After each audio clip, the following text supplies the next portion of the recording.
세상은 저를 보고 남복이 터진 여자라고들 했습니다. 자수성가한 IT 기업의 임원인 남편 민석 씨는 나무랄 데 없는 사람이었죠.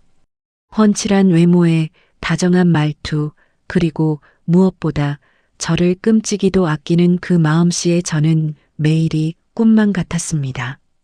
결혼 5년 차 아이가 생기지 않아 남몰래 가슴앓이를 할 때도 그는 제 손을 꼭 잡으며 우리 둘만으로도 충분히 행복해. 당신이 내 옆에 있는 게 내 인생 최고의 선물이야라며 저를 다독였습니다. 그 흔한 고부 갈등조차 없었습니다. 시어머니는 조용한 성품에 저를 친딸처럼 아껴주셨고 가끔 저희 집에 들르실 때면 제가 좋아하는 반찬들을 바리바리 싸우시며 제 손등을 어루만져 주시던 따뜻한 분이셨습니다. 하지만 그 평화로운 일상이 무너지기 시작한 건 작년 가을 시어머니의 갑작스러운 치매 판정부터였습니다. 처음에는 그저 사소한 건망증인 줄로만 알았습니다. 냄비를 불 위에 올려두고 깜빡하시거나 늘 가던 시장길을 잠시 헷갈려 하시는 정도였죠. 그런데 증상은 무서울 정도로 빠르게 악화되었습니다. 평소 고운 말만 쓰시던 분이 입에 담지도 못할 욕설을 내뱉으시거나 거실 바닥에 음식을 집어던지며 소리를 지르시는 일이 잦아졌습니다. 가장 이상했던 건 남편의 태도였습니다. 효자로 소문났던 남편은 어머니의 발작이 시작될 때마다 저를 방 안으로 밀어넣고 문을 잠갔습니다. 어머니가 당신을 다치게 할까봐 무서워. 내가 해결할 테니까 절대로 나오지 마. 닫힌 문 너머로 어머니의 비명과 무언가 부서지는 소리가 들릴 때마다 저는 공포에 떨며 기도할 뿐이었습니다. 남편은 어머니를 위해 최고의 시설을 갖춘 요양원을 알아봐야겠다며 백방으로 뛰어다녔습니다. 그러다 찾아낸 곳이 바로 강원도 깊은 산골에 위치한 청록 요양원이었습니다. 남편은 그곳이 치매 전문 특화 시설이며 원장과 개인적인 친분이 있어 특별 관리가 가능하다는 말로 저를 안심시켰습니다. 다만 시설의 규정상 초기 적응 기간인 3개월 동안은 절대 면회가 불가능하다는 조건을 덧붙였습니다. 어머니가 우리 얼굴을 보면 집에 가겠다고 떼를 쓰실 거야. 그럼 치료에 전혀 도움이 안 돼. 힘들겠지만 조금만 참자. 남편의 단호한 태도에 저는 의구심을 가질 겨를도 없이 고개를 끄덕였습니다. 그게 사랑하는 남편을 믿는 아내의 도리라고 생각했으니까요. 하지만 어머니를 요양원에 보낸 뒤부터 남편은 미묘하게 변해갔습니다. 늦은 귀가가 잦아졌고 가끔은 술에 취해 들어와 알 수 없는 말을 중얼거리기도 했습니다. 이제 다 끝났어. 누구도 날 방해 못해. 제가 무슨 뜻이냐고 물으면 그는 섬뜩할 정도로 차가운 눈빛으로 저를 바라보다가 이내 평소에 다정한 얼굴로 돌아와 피곤해서 그렇다며 말을 돌렸습니다. 어머니의 안부를 물을 때마다 남편은 원장과 통화했다며 아주 잘 지내고 계시니 걱정 말라는 대답만 되풀이했습니다. 하지만 이상하게도 제 직감은 끊임없이 위험 신호를 보내고 있었습니다. 남편의 서재에서 우연히 발견한 어머니의 인감도장과 여러 통의 위임장들, 그리고 어머니 명의의 부동산이 차례로 처분되고 있는 정황들이 제 머릿속을 복잡하게 만들었습니다. 어느덧 약속했던 3개월이 지났습니다. 저는 남편에게 당장 면회를 가자고 재촉했지만 그는 번번이 핑계를 대며 시간을 끌었습니다. 요즘 회사에 중요한 프로젝트가 있어서 그래. 다음 주말엔 꼭 같이 가자. 하지만 그 다음 주말은 영원히 오지 않을 것만 같았습니다. 참다 못한 저는 남편 몰래 요양원의 위치를 파악해 혼자 길을 나섰습니다. 굽이굽이 산길을 돌아 도착한 그곳은 요양원이라기보다는 차라리 거대한 감옥에 가까워 보였습니다. 높게 처진 담벼락과 곳곳에 설치된 CCTV, 그리고 서늘한 기운이 감도는 건물 외관에 저는 마른 침을 삼켰습니다. 안내 데스크에서 면회 신청을 하자 직원은 당황한 기색을 내비치며 누군가에게 전화를 걸었습니다. 한참을 기다린 끝에야 저는 겨우 면회실로 들어갈 수 있었습니다. 유리벽 너머로 문이 열리고 휠체어에 앉은 시어머니의 모습이 보였습니다. 불과 석 달 사이에 몰라보게 수척해진 모습에 제 가슴은 미어지는 것 같았습니다. 초점 없는 눈동자로 허공을 응시하던 어머니는 제가 이름을 부르자 서서히 고개를 돌렸습니다. 그런데 이상했습니다. 치밀하던 어머니의 눈빛이 어느 순간 번뜩이며 저를 꿰뚫어 보는 듯한 느낌이 들었습니다. 요양보호사가 잠시 자리를 비운 찰나 어머니는 떨리는 손으로 유리벽에 붙은 스피커 근처로 다가왔습니다. 그리고는 제 쪽으로 몸을 바짝 붙이며 아주 낮고 또렷한 목소리로 속삭였습니다. 내 남편이 날 가뒀어. 나 치매 아니야. 제발 나 좀 살려줘. 그 순간 제 등줄기를 타고 얼음장 같은 소름이 돋았습니다. 다정한 남편에 가면 뒤에 숨겨진 추악한 진실의 서막이 오르는 순간이었습니다. 어머니의 그 한마디는 제 심장을 얼어붙게 만들기에 충분했습니다. 제발 나 좀 살려줘. 갈라진 목소리 사이로 배어나온 절박함은 결코 인지 능력을 상실한 치매 환자의 것이 아니었습니다. 그건 벼랑 끝에 몰린 인간이 내뱉는 마지막 비명이었습니다.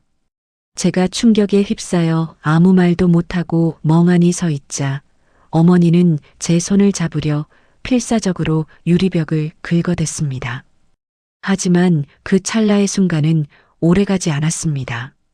어느샌가 나타난 거구의 요양보호사가 어머니의 어깨를 거칠게 잡아챘고 어머니는 다시 무기력한 노인의 모습으로 돌아가 눈을 감아버렸습니다.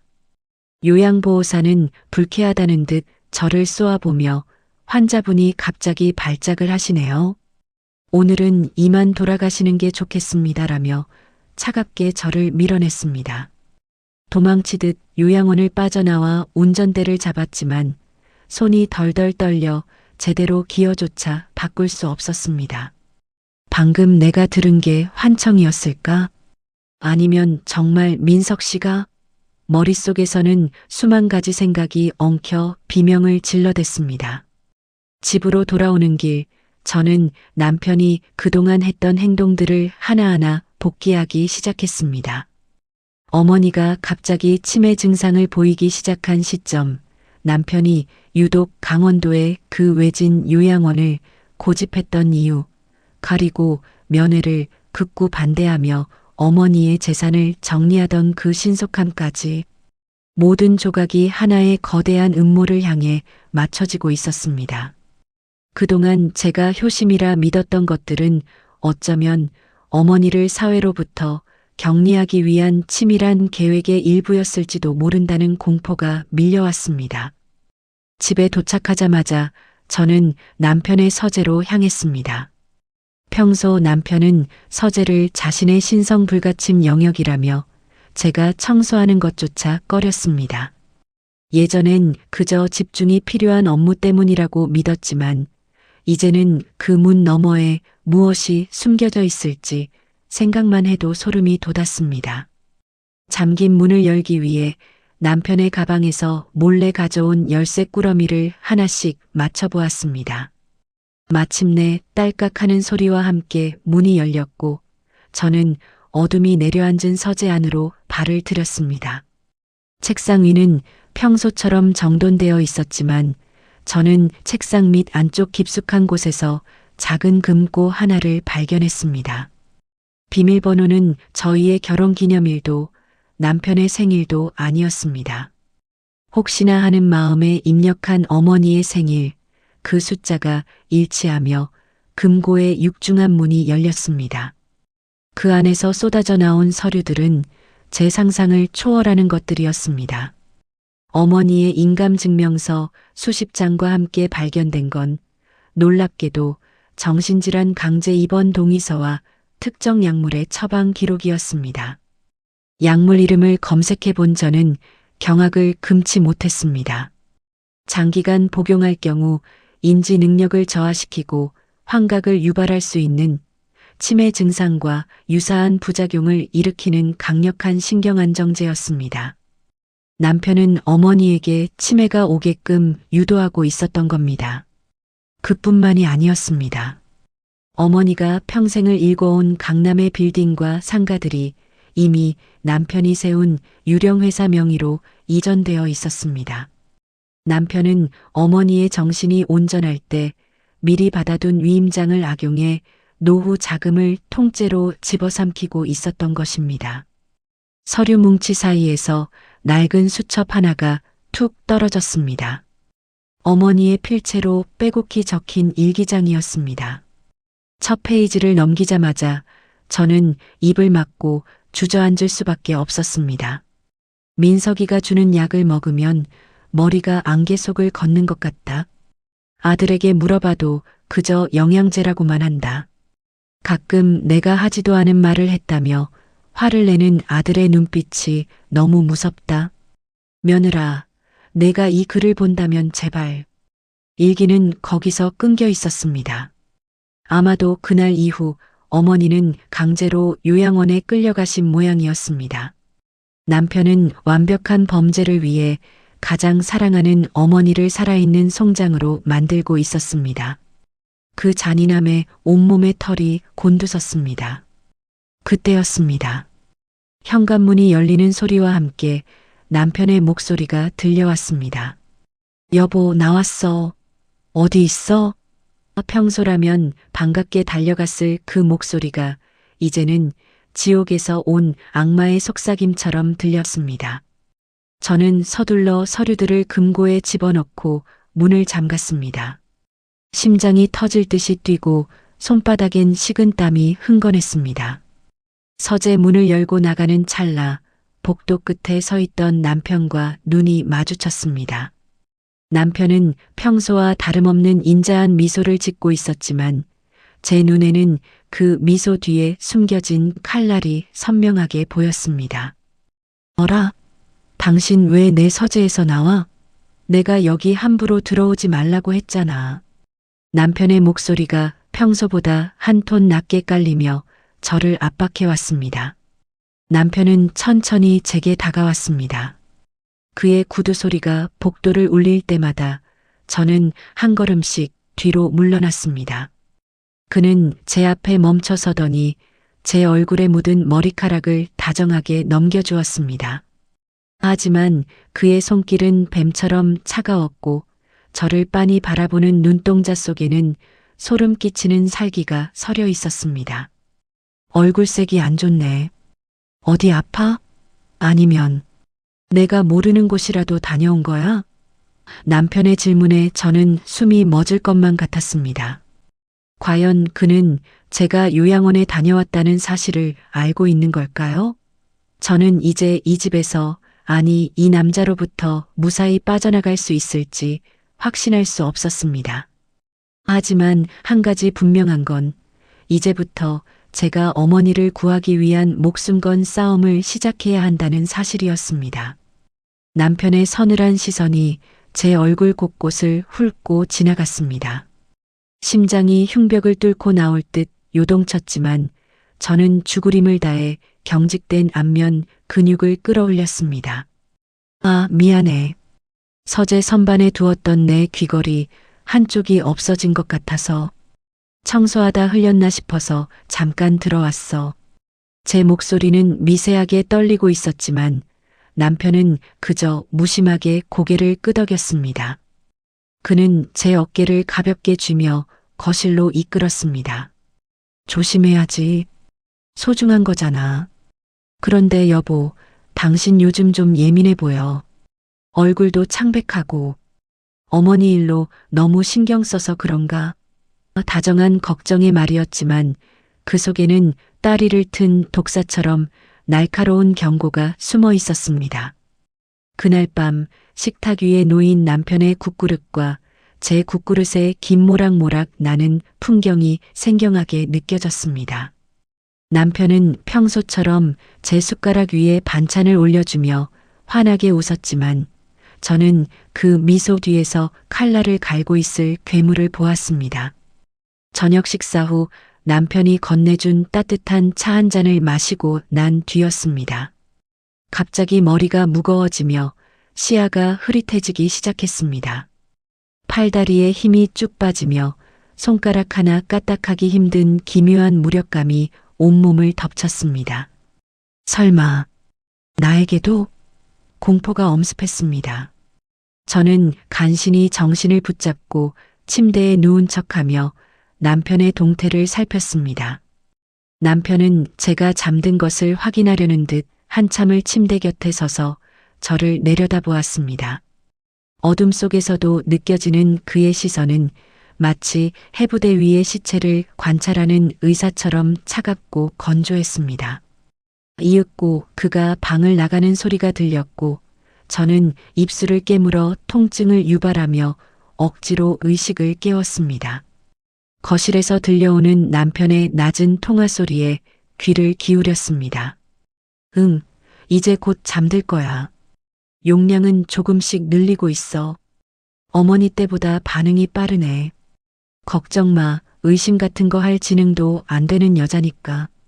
그의 목소리는 평소의 다정함은 온데간데 없이 기계적이고 잔혹했습니다. 저는 이불 밑에서 주먹을 꽉 쥐었습니다.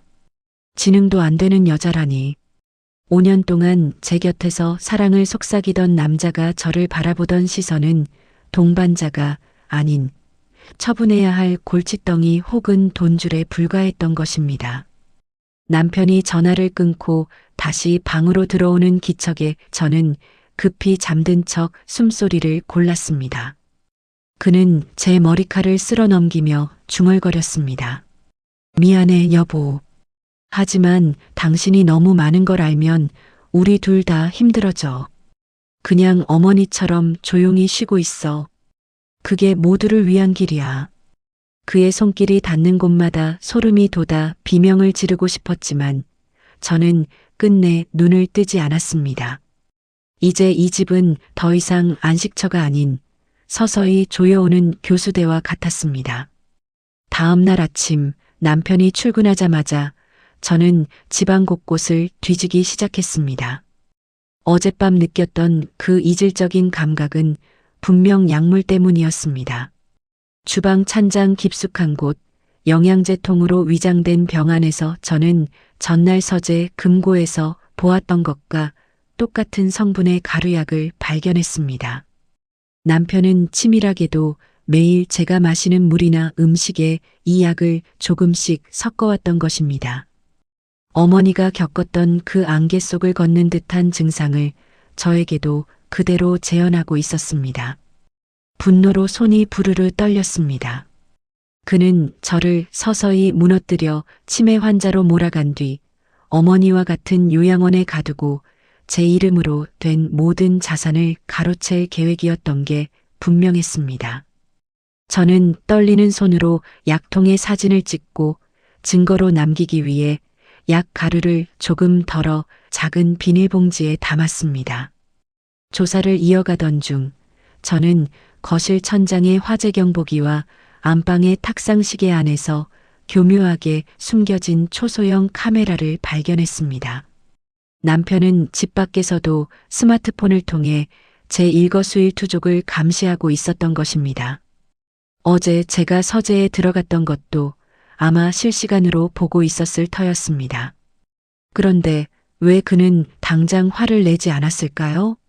그건 아마도 제가 어디까지 알고 있는지 간을 보며 완벽하게 제 입을 막을 사고를 기획하고 있기 때문일 것이라는 결론에 도달했습니다. 숨이 막혀왔습니다. 이 집의 모든 가구와 벽이 저를 감시하는 눈처럼 느껴졌습니다. 저는 최대한 평소와 다름없는 표정으로 카메라 앞을 지나다니며 일상을 연기했습니다. 거울 속에 비친 제 얼굴은 공포에 질려 있었지만 눈빛만큼은 복수를 향한 서늘한 집념으로 타오르고 있었습니다. 오후가 되어 저는 남편이 어머니의 진단서를 끊어왔던 병원을 수소문해 찾아갔습니다. 그곳은 시내 외곽의 한산한 개인 병원이었습니다. 원장실 문틈으로 보이는 원장의 얼굴을 확인한 순간 저는 다시 한번 경악했습니다. 그는 남편의 고등학교 동창이자 몇 번 저희 집 집들이에도 왔었던 친한 친구 박 원장이었습니다. 그들끼리 짜고 치는 고스톱이었던 것입니다. 멀쩡한 사람을 치매 환자로 둔갑시키는 가짜 진단서, 그리고 정신을 혼미하게 만드는 약물 처방전까지. 이 모든 게 거대한 유착관계 속에서 이루어지고 있었습니다. 병원 복도에 걸린 환자를 가족처럼이라는 문구가 역겨워 구역질이 났습니다. 그들은 가족이라는 이름으로 가장 잔인한 범죄를 저지르고 있었습니다. 병원 밖으로 나온 저는 골목 어귀에 숨어 남편의 차가 병원 주차장으로 들어오는 것을 목격했습니다. 남편은 박 원장과 반갑게 악수를 하며 병원 안으로 들어갔습니다. 아마도 제 상태에 대해 논의하고 다음 단계를 계획하러 온 것이 분명했습니다. 이제 시간이 얼마 없어. 남편이 저를 강제로 입원시키기 전에 제가 먼저 움직여야 했습니다. 하지만 상대는 치밀한 IT 전문가에 의료진까지 포섭한 권력자였습니다. 평범한 주부인 제가 그들을 상대로 이길 방법은 하나뿐이었습니다. 그들이 가장 자신 있어 하는 그 방식 그대로 그들의 뒤통수를 치는 것이었죠. 저는 가방 속에 스마트폰을 꽉 쥐었습니다. 어머니가 면회실에서 속삭였던 그 목소리가 귓가에 쟁쟁했습니다. 나 좀 살려줘. 이제 어머니와 저 두 여자의 목숨을 건 반격이 시작되려 하고 있었습니다. 남편과 박 원장이 공모하는 병원을 빠져나오며 저는 제 인생에서 가장 정교하고도 처절한 연극을 시작하기로 마음먹었습니다. 놈들의 방식은 단순했습니다. 멀쩡한 사람에게 약물을 먹여 정신을 흐리게 하고 치매라는 낙인을 찍어 사회적으로 매장한 뒤 그 재산을 갈취하는 것. 그렇다면 저는 기꺼이 그들이 원하는 미친 여자가 되어주기로 했습니다. 포식자가 가장 방심할 때는 사냥감이 이미 제 발로 덫에 걸려 숨이 끊어지기 직전이라고 믿을 때니까요. 저는 집으로 돌아오는 길에 약국에 들러 남편이 먹이는 약물과 겉모양이 비슷한 비타민제를 구입했습니다. 그리고 집안의 카메라 위치를 다시 한번 머릿속으로 그리며 현관문을 열었습니다. 집안은 여전히 정적만이 감돌았지만 보이지 않는 렌즈들이 저를 비웃듯 응시하고 있었습니다. 저는 일부러 신발을 짝짝이로 벗어놓고 거실 한복판에 멍하니 서서 허공을 바라보았습니다. 남편이 퇴근하기 전까지 저는 카메라 앞에서 완벽한 치매 초기 환자의 전조 증상을 연기했습니다.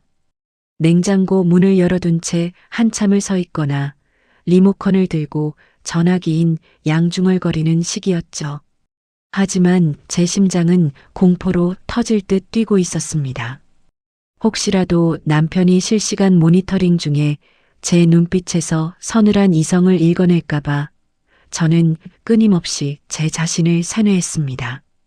나는 지금 아무것도 모른다. 나는 지금 미쳐가고 있다.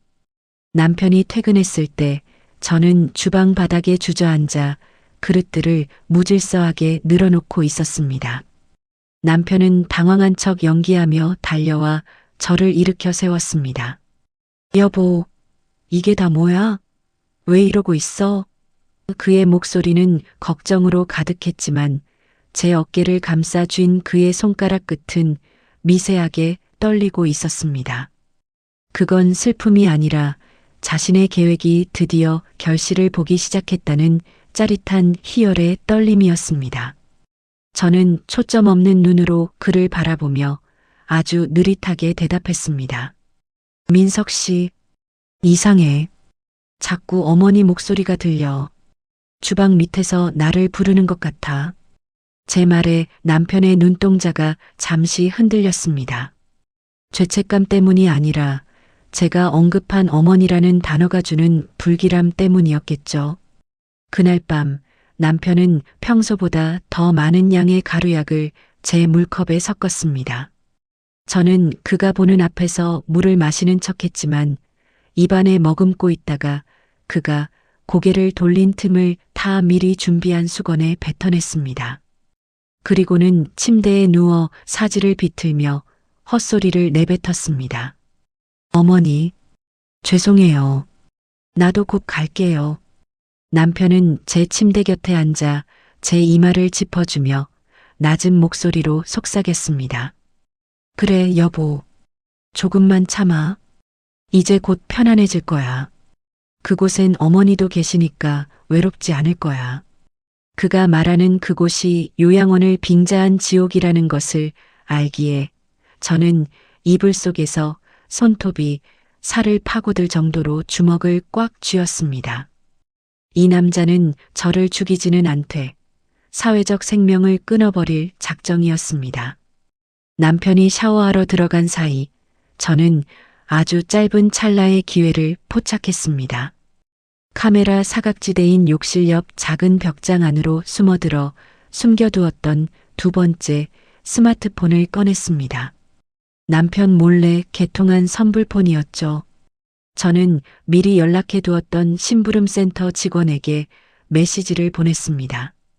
그는 과거에 제가 남편의 외도를 의심했을 때 도움을 받았던 퇴직 형사 출신의 유능한 사람이었습니다. 착수금 보냈습니다. 남편의 유령 회사 계좌 추적과 박 원장의 최근 3년간 처방 기록 전부 확보해 주세요. 그리고 요양원 내부 사진이 필요합니다. 답장은 금방 왔습니다. 위험할 텐데 괜찮겠습니까? 상대가 보통 치밀한 놈이 아닌 것 같습니다. 저는 답장 대신 휴대폰을 끄고 다시 깊숙이 숨겼습니다. 위험? 제 인생 전체가 이미 벼랑 끝인데 더 이상 잃을 게 무엇이겠습니까? 다음 날부터 남편의 행동은 대담해졌습니다. 그는 제 앞에서 대놓고 변호사와 통화하며 제 명의의 부동산을 처분하기 위한 성년후견인 지정 절차를 논의했습니다. 제가 거실에서 멍하게 TV를 보고 있는 줄 알고 내뱉는 그의 말들은 하나하나가 제 가슴에 대못을 박았습니다. 아내가 상태가 급격히 나빠졌습니다. 의사소견서도 준비됐고요. 재산 관리가 불가능한 상황이라 제가 대리인으로 나서는 게 맞겠죠. 최대한 빨리 진행해 주십시오. 남편의 목소리에는 일말의 망설임도 없었습니다. 5년을 함께한 아내를 산송장 취급하며 돈 계산을 하는 남자의 뒷모습을 보며 저는 사랑이라는 감정이 얼마나 허망한 모래성인지 깨달았습니다. 하지만 반격의 기회는 예상치 못한 곳에서 찾아왔습니다. 남편이 잠시 자리를 비운 사이 그의 노트북이 열려 있는 것을 발견했습니다. 평소 철저하게 보안을 유지하던 그였지만 제가 완전히 정신을 놓았다고 확신한 탓인지 방심한 모양이었습니다. 저는 심장이 입 밖으로 튀어나올 것 같은 긴장감 속에서 그의 이메일함을 뒤졌습니다. 그리고 거기서 충격적인 파일을 하나 발견했습니다. 청록 요양원 VIP 관리 리스트. 그 리스트에는 제 시어머니뿐만 아니라 지역 유지들의 부모나 자산가들의 이름이 수십 명 적혀 있었습니다. 이 요양원은 단순한 시설이 아니라 남편과 박 원장 그리고 요양원 원장이 결탁하여 자산가들의 재산을 빼돌리기 위해 만든 현대판 고려장의 본거지였던 것입니다. 그때였습니다. 여보, 거기서 뭐해? 갑자기 뒤에서 들려온 남편의 목소리에 저는 온몸의 피가 거꾸로 솟는 기분이었습니다. 남편은 어느새 제 등 뒤까지 다가와 차가운 눈으로 노트북 화면을 내려다보고 있었습니다. 그의 손에는 제가 조금 전 뱉어냈던 약물이 묻은 수건이 들려 있었습니다. 당신, 이거 연기였어? 남편의 미소가 사라지고 그 자리에 짐승의 살기가 가득 찼습니다. 저는 뒤를 돌아보지 않아도 느낄 수 있었습니다. 이제 더 이상 연극은 통하지 않는다는 것을, 그리고 제 생의 가장 긴 밤이 시작되려 한다는 사실을요. 남편의 손에 들린 약물이 얼룩진 수건을 보는 순간 제 심장은 그대로 멎는 듯 했습니다. 5년 동안 사랑이라 믿었던 그 남자의 얼굴에서 다정함이라는 껍데기가 완전히 벗겨져 나갔습니다. 그 아래에 도사리고 있던 것은 탐욕으로 가득 찬 괴물의 안광이었습니다. 남편은 한쪽 입꼬리를 비틀어 올리며 제게 다가왔습니다. 평소의 부드러운 발걸음이 아니라 먹잇감을 구석으로 몰아넣는 포식자의 묵직하고 위협적인 발소리였습니다. 저는 뒷걸음질 치다 벽에 부딪혔고 남편은 제 바로 앞까지 다가와 차가운 손으로 제 턱을 강하게 움켜쥐었습니다. 손가락 끝이 살을 파고드는 통증보다 그 눈동자에 서린 무감각한 살기가 더 공포스러웠습니다. 연기였어? 언제부터지? 내가 그렇게 머리가 좋은 줄은 몰랐는데 우리 마누라. 남편의 목소리는 낮고 낮게 깔려 제 고막을 긁어댔습니다. 저는 대답 대신 그의 눈을 똑바로 응시하려 애썼지만 전신에서 뿜어져 나오는 위압감에 숨조차 제대로 쉴 수 없었습니다. 남편은 제가 펼쳐둔 노트북 화면을 슬쩍 보더니 코웃음을 쳤습니다. 이걸 봐버렸네. 어머니처럼 조용히 보내주려고 했는데 내가 일을 복잡하게 만들어. 왜 시키지도 않은 짓을 해서 스스로 지옥행 급행열차를 타는 거야? 그는 제 턱을 내팽개치듯 놓아버리고는 거실 테이블 위에 있던 주전자를 집어들었습니다. 그리고는 제가 뱉어냈던 그 가루약을 한 움큼 털어넣고는 휘저었습니다. 공포가 정점에 달한 저는 현관을 향해 몸을 날렸습니다. 하지만 남편의 반응은 저보다 훨씬 빨랐습니다. 그는 제 머리채를 잡아채 바닥으로 내팽개쳤습니다. 머리가 바닥에 부딪히며 눈앞에 불꽃이 튀었고 거실 천장의 조명이 일그러져 보였습니다. 비명을 지르려 했지만 남편은 거친 손길로 제 입을 막고 무릎으로 제 가슴을 압박했습니다. 조용히 해. 이웃들이 알면 내가 곤란해지잖아. 치매 걸린 아내가 발작을 일으켜서 남편을 때린다고 소문나면 당신만 손해야. 그는 광기에 어린 눈으로 저를 내려다보며 약물이 섞인 물컵을 제 입안으로 강제로 쑤셔 넣었습니다. 짐승처럼 컥컥대며 저항했지만 차가운 액체가 식도를 타고 넘어갈 때마다 제 의식은 서서히 빛을 잃어갔습니다. 정신이 들었을 때 제 시야에 들어온 것은 흔들리는 차 천장이었습니다. 사진은 단단한 결박끈으로 묶여 있었고 입에는 재갈이 물려 있었습니다. 고개를 돌려보니 운전석에는 남편이, 조수석에는 박 원장이 앉아 낮은 목소리로 대화를 나누고 있었습니다. 차창 밖으로 스쳐 지나가는 풍경은 칠흑 같은 어둠이 깔린 강원도 산길이었습니다. 이번 거는 좀 위험했어. 약을 뱉어내고 있었다니 예민한 여자구먼. 박 원장의 말에 남편은 신경질적으로 담배를 물었습니다. 상관없어. 어차피 청록에 입고시키면 끝이야. 거기 원장한테 특별관리 부탁해놨으니까. 어머니 옆방에 넣어두면 둘이서 오순도순 잘 지내겠지. 남편의 말 한마디 한마디가 제 심장을 난도질했습니다.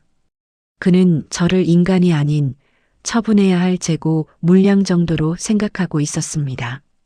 입고라니. 5년을 함께 산 아내를 물건 취급하며 지옥으로 끌고 가는 남자의 뒷모습을 보며 저는 눈물을 삼켰습니다. 아니, 눈물조차 나오지 않았습니다. 이제 제 가슴 속에는 공포 대신 차디찬 증오와 복수심이 얼음 결정처럼 맺히기 시작했습니다. 제가 가진 모든 재산, 시어머니의 빌딩, 그리고 우리를 연결했던 모든 추억을 그는 오로지 돈으로 환산하고 있었습니다. 박 원장은 거울을 통해 제 눈과 마주치자 비열한 미소를 지었습니다. 재수 씨, 너무 원망 마요. 민석이가 재수 씨 명의로 생명보험도 든든하게 들어놨다니까. 나중에 큰일 나면 그 돈으로 좋은 곳에 보내줄게.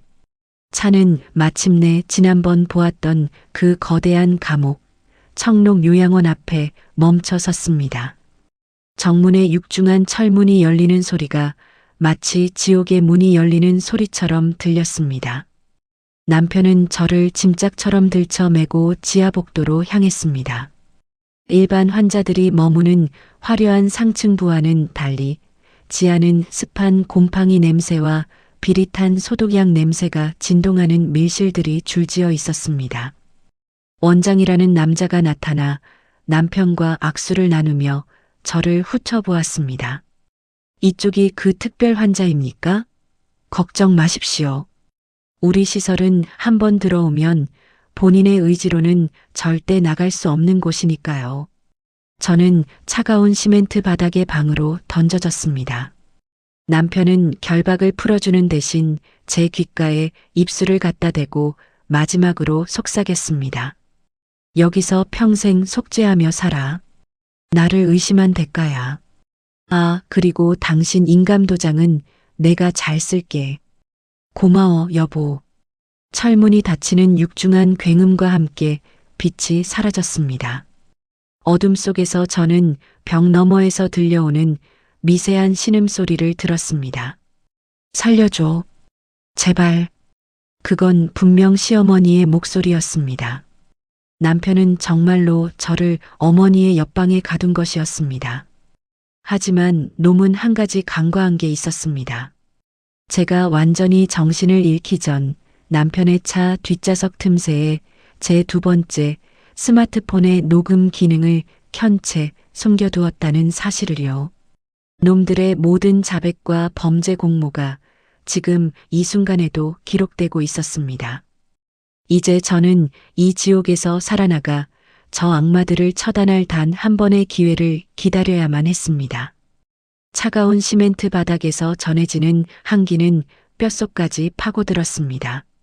정신을 잃었다 깨기를 반복하며 제가 마주한 현실은 빛 한 점 들어오지 않는 가로세로 2미터 남짓한 콘크리트 상자였습니다.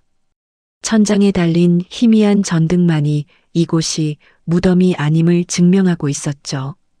입에 물려있던 재갈은 어느샌가 풀려 있었지만 사진은 여전히 단단한 가죽끈에 묶여 침대 틀에 고정되어 있었습니다. 몸을 뒤척일 때마다 녹슨 침대 프레임이 비명을 질렀고 그 소리는 고요한 지하 복도에 기괴하게 울려 퍼졌습니다. 저는 이를 악물고 벽 쪽으로 고개를 돌렸습니다. 아까 들었던 그 목소리, 분명 어머니의 목소리였습니다. 어머니, 제 목소리 들리세요? 저예요, 지수예요. 저는 갈라진 목소리로 벽을 향해 소리쳤습니다. 하지만 돌아오는 건 공허한 메아리뿐이었습니다. 잠시 후 벽 너머에서 아주 작게 무언가 긁는 듯한 소리가 들려왔습니다. 드르륵, 드르륵. 규칙적인 그 소리는 마치 모스 부호처럼 제 가슴을 두드렸습니다. 저는 필사적으로 몸을 비틀어 벽에 귀를 갖다 댔습니다. 지수냐? 정말 지수니? 벽에 갈라진 틈 사이로 새어나온 어머니의 목소리는 이미 삶의 의지를 놓아버린 사람처럼 가냘프고 힘이 없었습니다. 저는 눈물을 삼키며 대답했습니다. 네, 어머니. 저 여기 있어요. 민석 씨가. 그 인간이 저까지 여기 가뒀어요. 어머니는 한참 동안 대답이 없으셨습니다. 벽 너머에서 들려오는 건 억눌린 흐느낌 뿐이었습니다. 미안하다. 내가 못난 아들을 둬서 너까지 이런 꼴을 당하는구나. 그놈은 사람이 아니다, 지수야. 돈에 미쳐서 제 어미도 마누라도 보이지 않는 괴물이야. 어머니의 고백은 처절했습니다. 남편은 이미 1년 전부터 어머니의 음식에 조금씩 약을 타기 시작했고 정신이 혼미해진 틈을 타 모든 재산을 자기 명의로 돌리는 서류에 강제로 지장을 찍게 했다고 합니다. 어머니가 거세게 저항하자 그는 주저없이 어머니를 이곳 지하 감옥에 처박아 버린 것이었습니다. 이곳의 일과는 인간의 존엄성을 철저히 파괴하는 방식으로 진행되었습니다. 아침마다 무표정한 요양보호사들이 들어와 강제로 입을 벌리고 정체불명의 알약들을 쑤셔 넣었습니다. 약을 먹지 않으려 저항하면 그들은 가차없이 뺨을 때리거나 배를 걷어찼습니다. 곱게 처먹어. 어차피 여기서 나갈 일 없으니까 얌전히 잠이나 자라고. 그들의 눈에는 광기조차 없었습니다. 그저 도살장의 인부처럼 기계적으로 환자들을 유린할 뿐이었죠. 약 기운이 퍼지면 온몸의 근육이 이완되고 정신이 아득해졌습니다. 보고 싶은 것, 하고 싶은 말들이 머릿속에서 하얗게 지워져 갔습니다. 남편은 저를 이렇게 서서히 진짜 치매 환자로 만들어갈 작정이었습니다. 하지만 저는 포기할 수 없었습니다. 약을 삼키는 척하며 혀 밑에 숨겼다가 그들이 나간 뒤 병 모퉁이에 뱉어내기를 반복했습니다. 비록 몸은 천근만근 무거웠지만 정신만큼은 날카로운 송곳처럼 갈고 닦았습니다. 제가 버틸 수 있었던 유일한 희망은 남편의 차 뒷좌석에 숨겨둔 스마트폰이었습니다.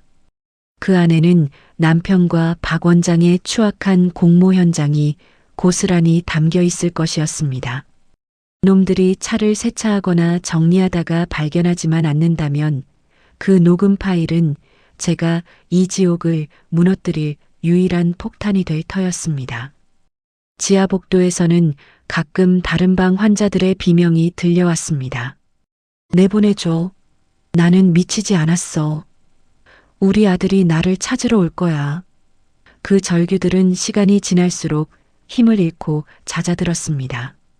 그리고 얼마 지나지 않아 복도에는 육중한 카트 끄는 소리가 들렸고 검은 비닐에 쌓인 무언가가 실려 나갔습니다.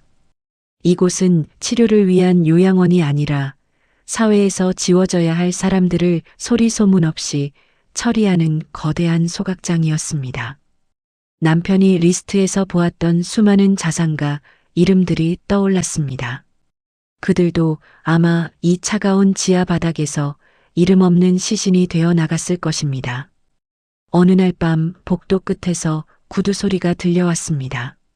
규칙적이고 자신감 넘치는 그 발소리, 남편이었습니다.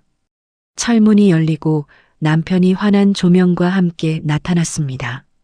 그는 고급 정장 차림에 비싼 시계를 차고 마치 전시회를 관람하러 온 귀빈처럼 여유로운 표정이었습니다. 어때, 좀 지낼만해? 당신이 좋아하던 조용한 분위기잖아. 남편은 제 침대 곁으로 다가와 코를 킁킁거렸습니다. 아, 이 냄새. 역시 여기는 적응이 안 되네. 그래도 걱정 마. 곧 익숙해질 거야. 당신 재산 정리가 거의 다 끝났거든. 다음 주면 당신은 공식적으로 실종 후 사망 처리가 될 거야.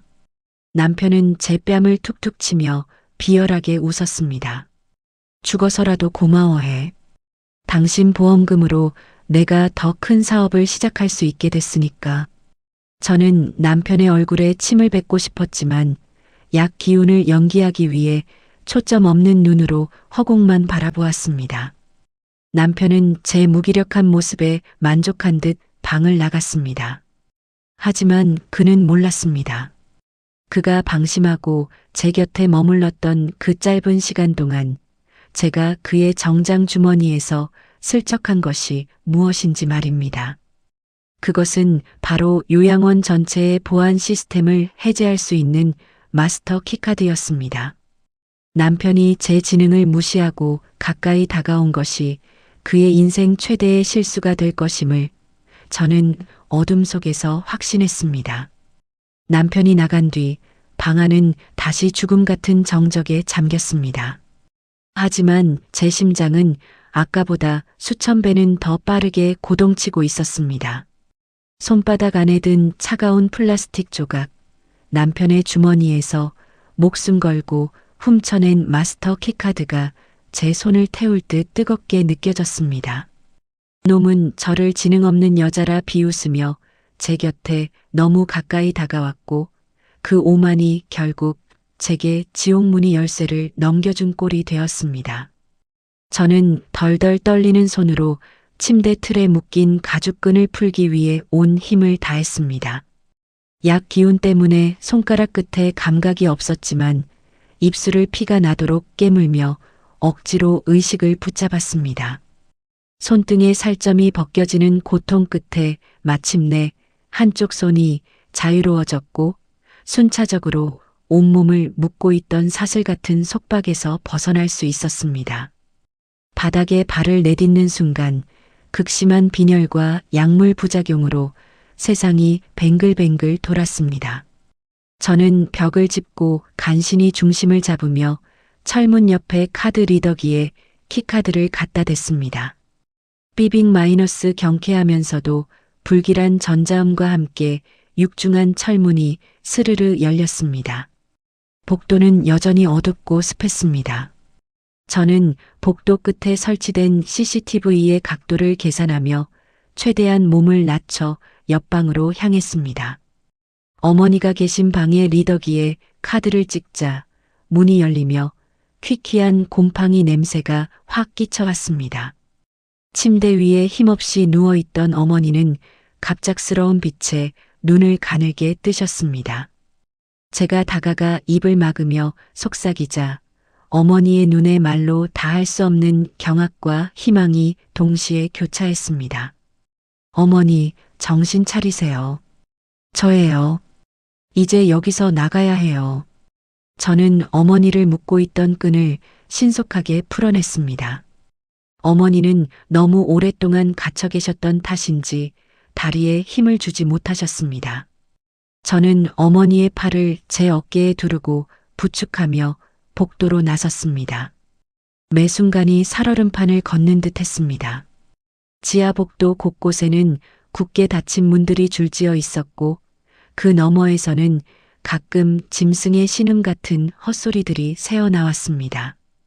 이 거대한 무덤 속에 얼마나 많은 영혼이 산채로 매장되어 있을지 생각하니 소름이 돋았습니다.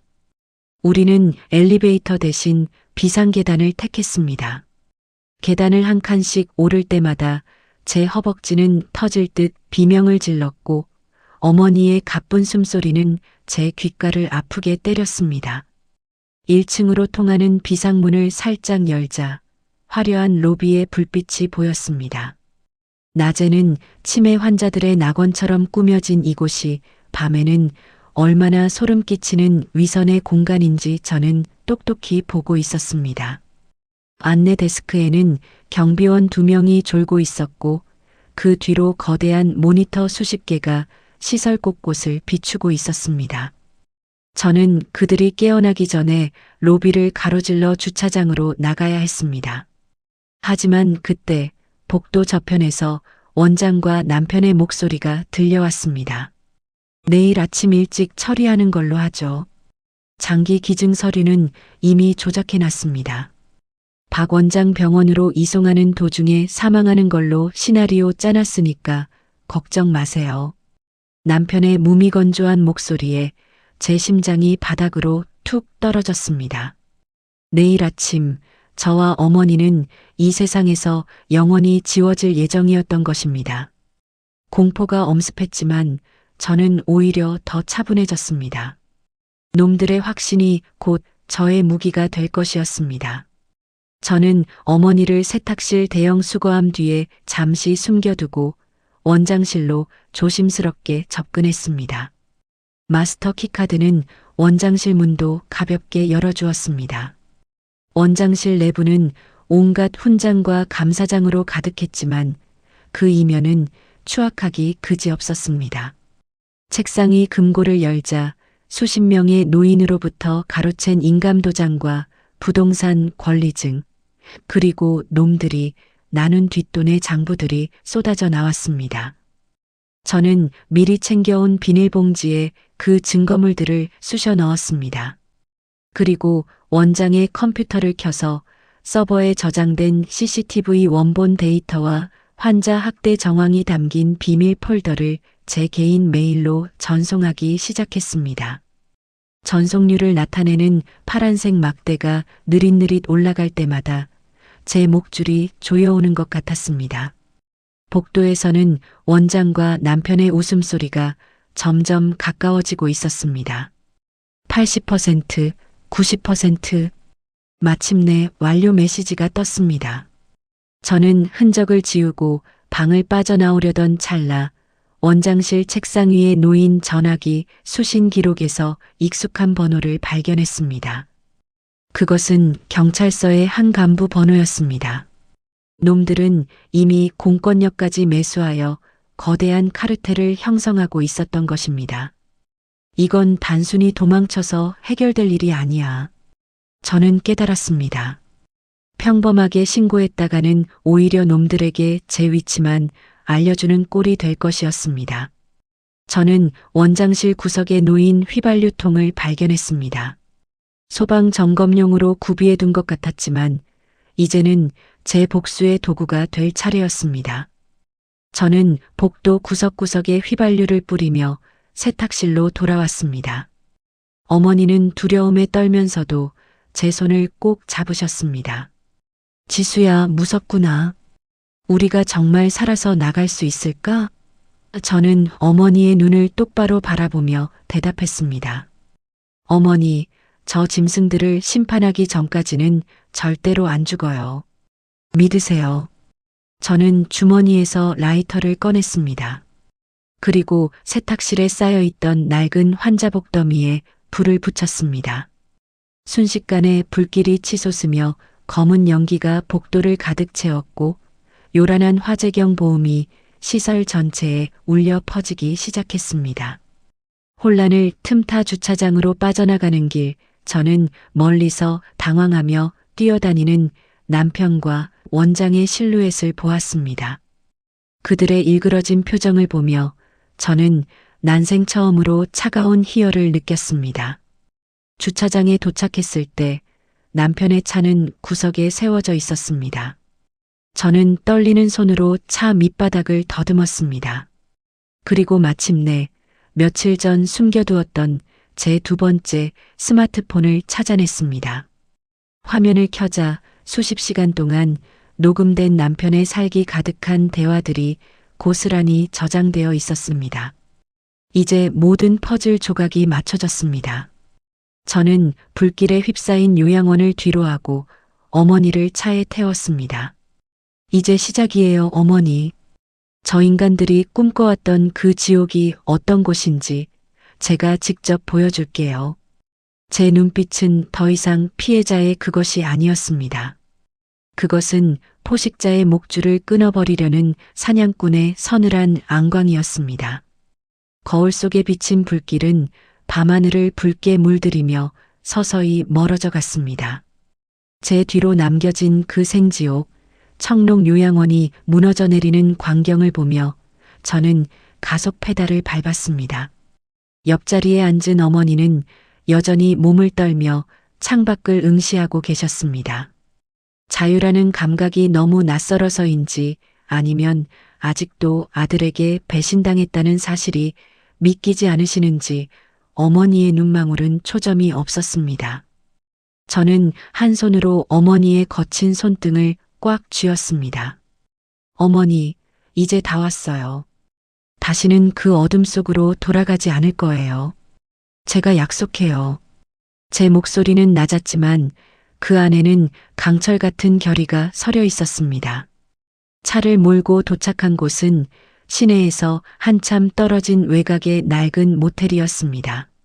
남편의 추적을 피하기 위해 신용카드 대신 미리 챙겨둔 현금을 썼고 가발과 안경으로 변장까지 마친 상태였습니다. 방 안에 들어서자마자 저는 가장 먼저 차 밑바닥에서 회수한 스마트폰을 켰습니다. 녹음 파일을 재생하는 제 손가락이 미세하게 떨렸습니다. 스피커 너머로 흘러나오는 남편의 목소리는 제가 알던 그 다정한 민석 씨가 아니었습니다. 어머니는 이제 폐기 처분할 때가 됐어. 지수 그년도 마찬가지고. 보험금 수령인 변경은 확인했지? 화재 사고로 위장하면 깔끔해. 이어지는 대화는 더욱 충격적이었습니다. 낯선 여자의 웃음소리가 들려왔습니다. 자기야, 고생 많았어. 그 답답한 노인네랑 여우 같은 마누라 치우느라 힘들었지? 이제 우리 세상이야. 남편의 비서이자 제가 평소 믿고 의지했던 유진 씨의 목소리였습니다. 그들은 이미 내연 관계였고 저와 어머니의 재산뿐만 아니라 생명보험금까지 가로채 해외로 도주할 계획을 세우고 있었습니다. 놈들은 침대 위에서 사랑을 속삭이며 저와 어머니를 어떻게 하면 가장 효율적으로 죽일 수 있을지 논의하고 있었습니다. 그 잔인하고 천박한 대화들을 들으며 저는 구역질이 올라왔습니다. 5년이라는 세월이 통째로 부정당하는 기분이었습니다. 하지만 슬퍼할 시간조차 사치였습니다. 저는 원장실에서 훔쳐온 서류들과 USB를 노트북에 연결했습니다. 그 안에는 요양원과 유착된 지역 경찰 간부들, 보건소 공무원들, 그리고 박 원장의 병원을 거쳐간 수많은 피해자의 명단이 엑셀 파일로 정리되어 있었습니다. 남편은 이 거대한 범죄 카르텔의 브레인이자 자금 세탁책이었습니다. 놈은 IT 전문가라는 직업을 이용해 모든 흔적을 디지털 세탁하고 있었지만 제가 훔친 마스터 데이터 앞에서는 그저 추악한 범죄 기록일 뿐이었습니다. 저는 이 자료들을 조심스럽게 복사하여 여러 개의 클라우드 계정에 분산 저장했습니다. 놈들이 저를 찾아내더라도 이 진실만큼은 절대로 지울 수 없도록 말입니다. 어머니는 침대에 누워 잠시 잠이 드셨지만 수시로 비명을 지르며 깨어나셨습니다. 민서가 안 된다. 내가 널 어떻게 키웠는데. 어머니의 헛소리를 들을 때마다 제 가슴은 난도질 당하는 것 같았습니다. 자식을 괴물로 키운 자신을 원망하는 어머니의 눈물을 닦아드리며 저는 복수의 시나리오를 정교하게 짜기 시작했습니다. 단순히 경찰에 넘기는 것만으로는 부족했습니다. 매수된 경찰들이 사건을 덮어버릴 수도 있었고 유능한 변호사를 고용해 솜방망이 처벌로 끝날 가능성도 컸습니다. 저는 놈들이 가장 소중하게 여기는 것, 바로 그들의 사회적 지위와 돈, 그리고 서로에 대한 신뢰를 완벽하게 파괴하기로 했습니다. 먼저 저는 대포폰을 이용해 남편에게 짧은 영상 하나를 보냈습니다. 요양원 화재 현장에서 제가 그의 차를 타고 유유히 빠져나가는 뒷모습이 찍힌 블랙박스 영상이었습니다. 그리고 메시지를 덧붙였습니다. 자기야, 나 아직 살아있어. 당신이 내 보험금으로 사려던 그 펜트하우스 아마 구경도 못할 거야. 1분도 채 되지 않아 남편에게서 미친 듯이 전화가 걸려왔습니다. 저는 전화를 받지 않고 배터리를 분리했습니다. 지금쯤 놈은 공포와 경악에 휩싸여 미쳐 날뛰고 있겠지요. 자신이 완벽하게 통제하고 있다고 믿었던 사냥감이 살아 돌아와 목줄을 죄어오기 시작했으니까요. 이튿날 새벽 저는 과거 남편의 뒤를 캤던 심부름센터 형사를 다시 만났습니다. 그는 제 상태를 보고 혀를 내둘렀습니다. 사모님, 정말 독하시네요.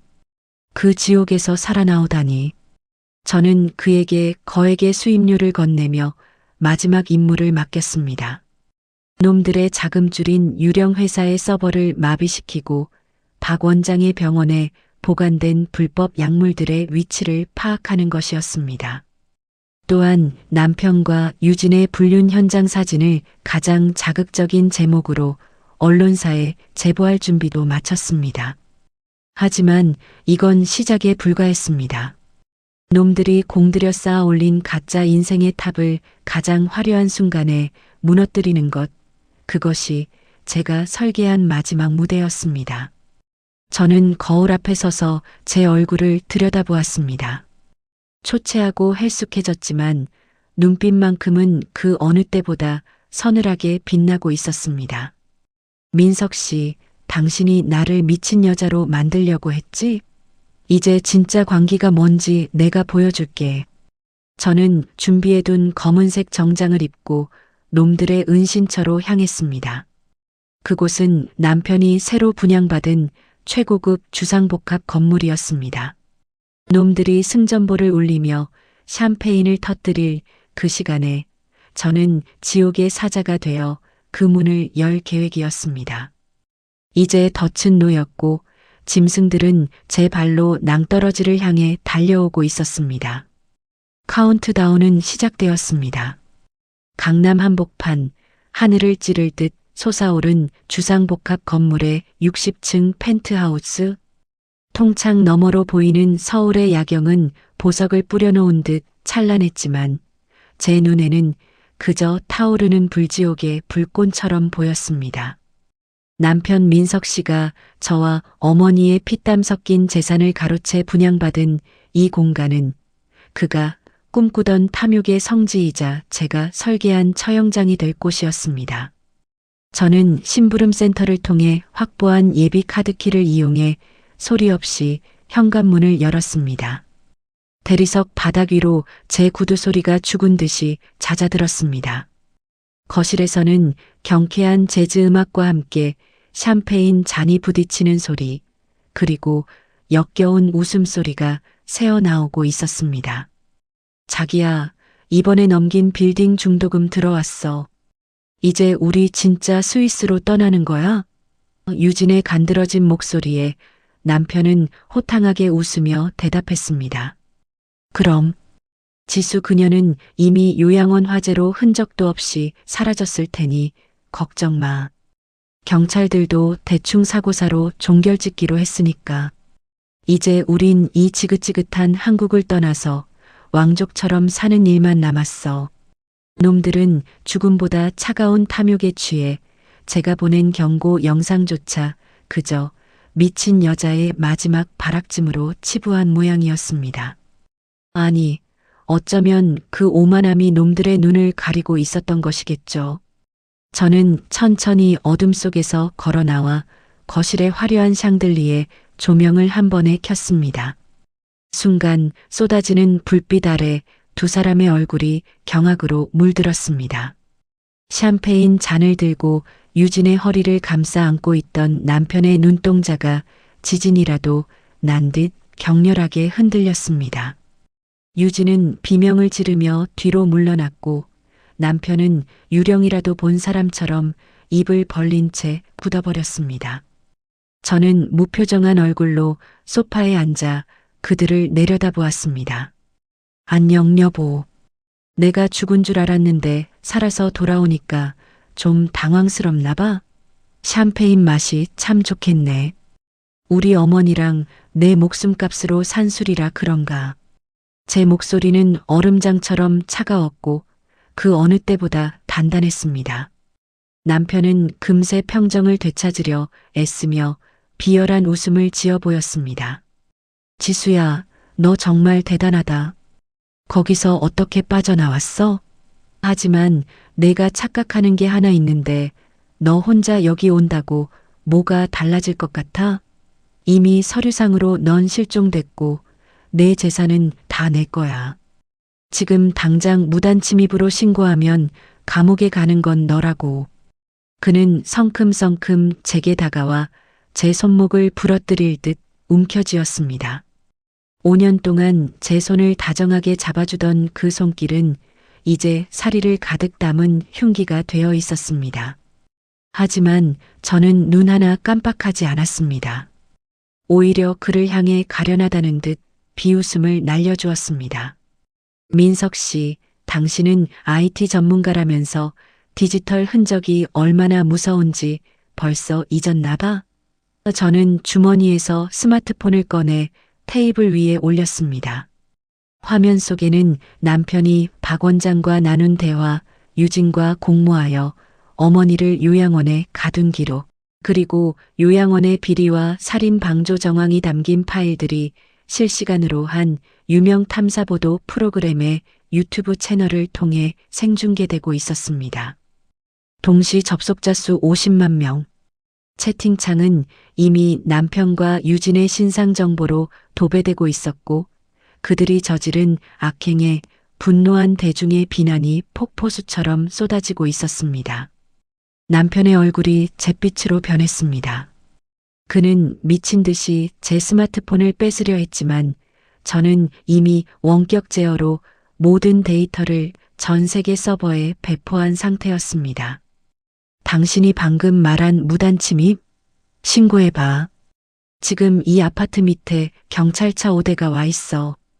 그런데 당신을 잡으러 온 건 무단 침입 때문이 아니야. 살인 교사, 감금, 횡령, 그리고 장기 밀매 방조죄지.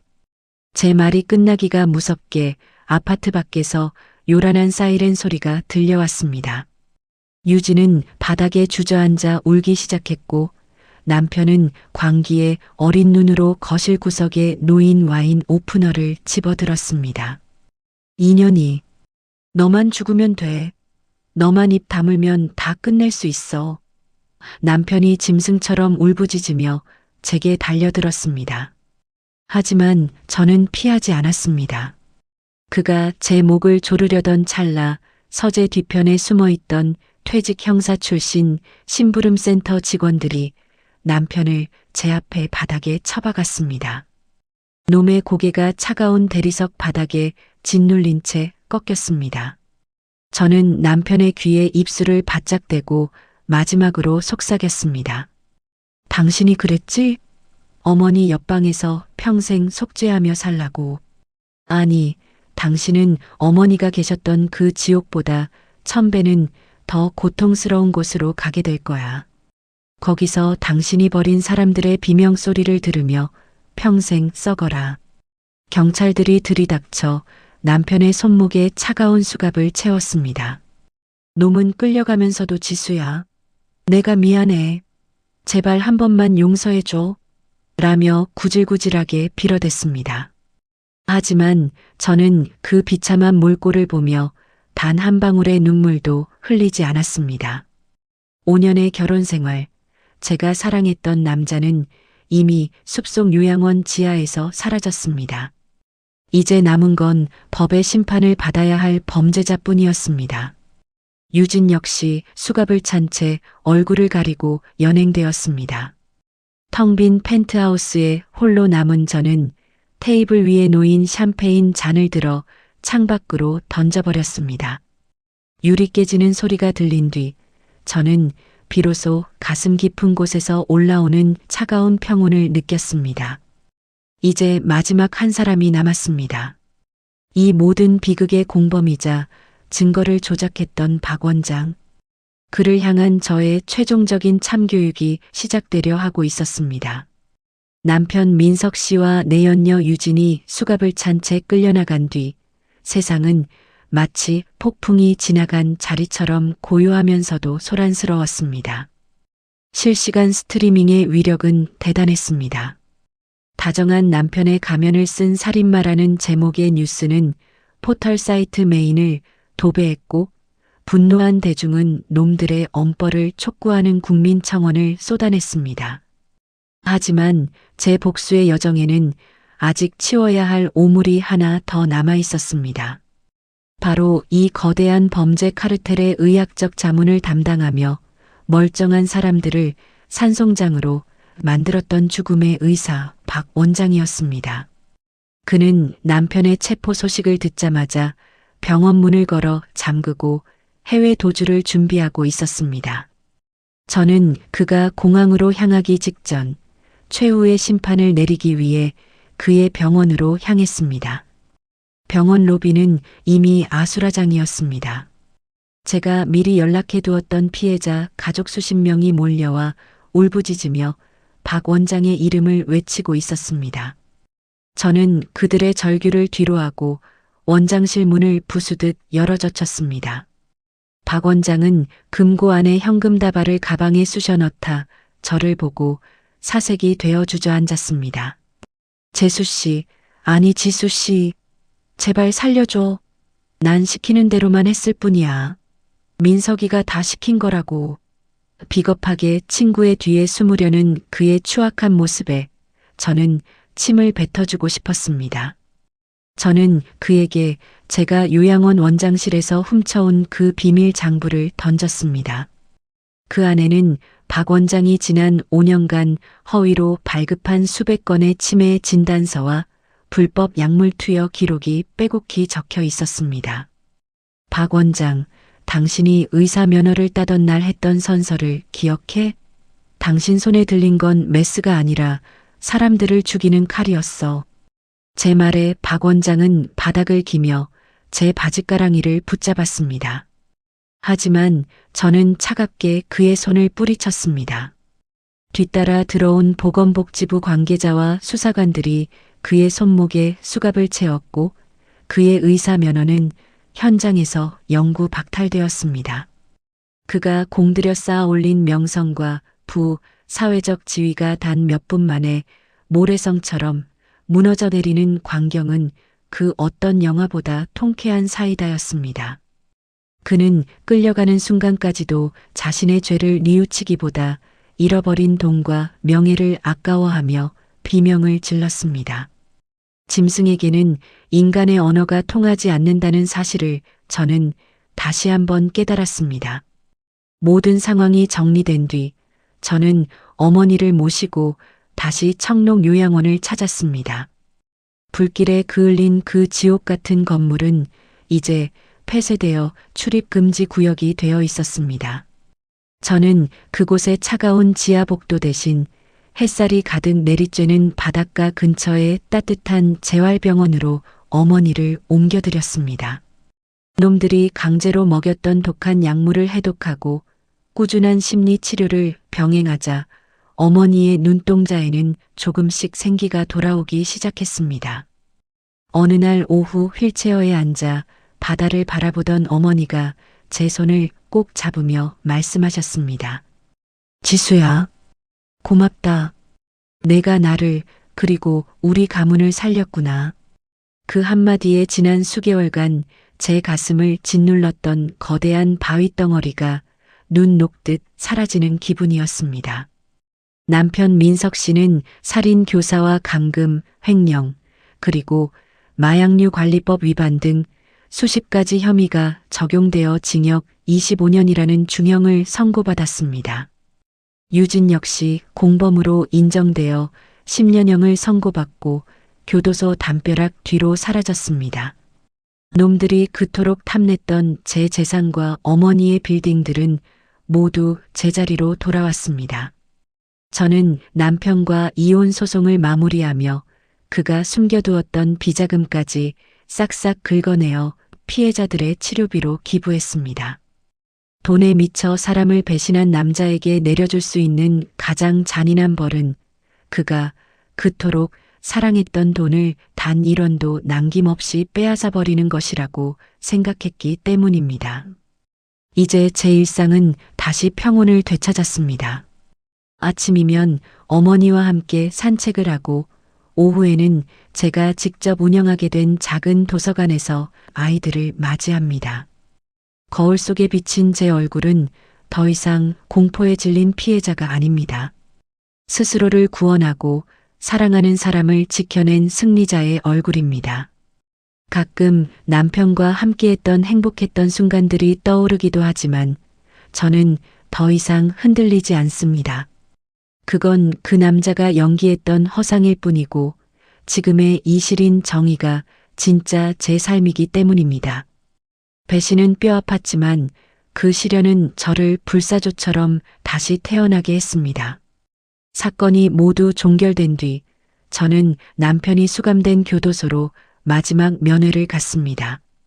유리병 너머로 보이는 민석 씨의 모습은 처참했습니다. 깔끔하던 외모는 간대없고 눈동자는 초점을 잃어 멍하니 허공을 응시하고 있었습니다. 제가 수화기를 들자 그는 미친 듯이 울부짖으며 용서를 구했습니다. 하지만 저는 단 한마디도 하지 않았습니다. 그저 차가운 미소를 지으며 제가 가져온 서류를 보여주었습니다. 그것은 그가 제 명의로 들었던 생명보험이 해지되고 수익자가 피해자 단체로 변경되었다는 통지서였습니다. 절망하는 그의 얼굴을 뒤로하고 돌아서는 제 발걸음은 그 어느 때보다 가벼웠습니다. 지옥은 멀리 있는 게 아니었습니다. 사랑이라는 가면을 쓴 욕망 속에 있었고 신뢰라는 포장지를 두른 기만 속에 있었습니다. 하지만 그 지옥의 문을 닫는 열쇠 또한 제 안에 있었습니다.